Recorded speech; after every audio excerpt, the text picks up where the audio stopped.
വന്നടുത്തു എഴുന്നേറ്റു നടക്കാൻ പോലും വയ്യാതായി.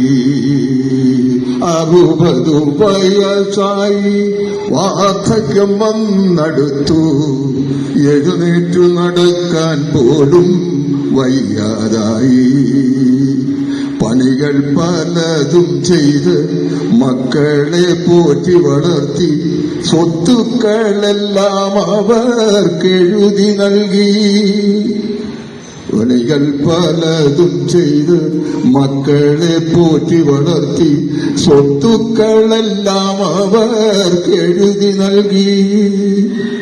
മക്കളെല്ലാം നാട് വിട്ടു വൻപിച്ച നിലയിലായി. അപ്പനമ്മമാർ വീട്ടിൽ ഒറ്റയ്ക്കായി. മക്കളെല്ലാം നാടുവിട്ടു വൻപിച്ച നിലയിലായി. അച്ഛനമ്മമാർ വീട്ടിൽ ഒറ്റയ്ക്കായി.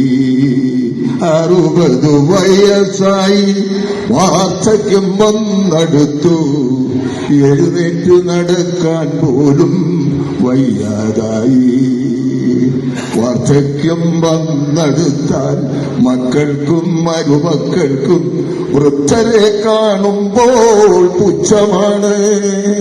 വാർദ്ധക്യം വന്നെടുത്താൽ മക്കൾക്കും മരുമക്കൾക്കും വൃദ്ധരെ കാണുമ്പോൾ പുച്ഛമാണ്.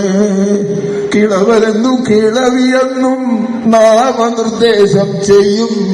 പിന്നത്തെ വീടിയൊക്കെ അപ്രകാരം. കിളവനെന്നും കിളവിയെന്നും നാമനിർദ്ദേശം ചെയ്യും.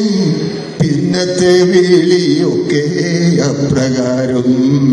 60 വയസ്സായി വാർദ്ധക്യം വന്നടുത്തു എഴുന്നേറ്റു നടക്കാൻ പോലും വയ്യാതായി.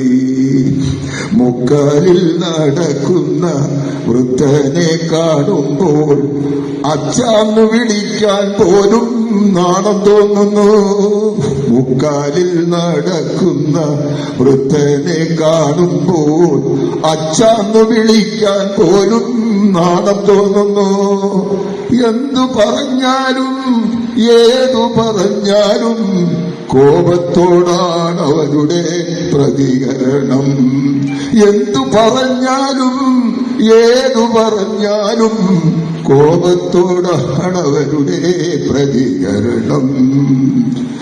അപ്പൻ മരിച്ചാലും അമ്മ മരിച്ചാലും ഒരു നോക്കു കാണാൻ അവർ എത്താറില്ല.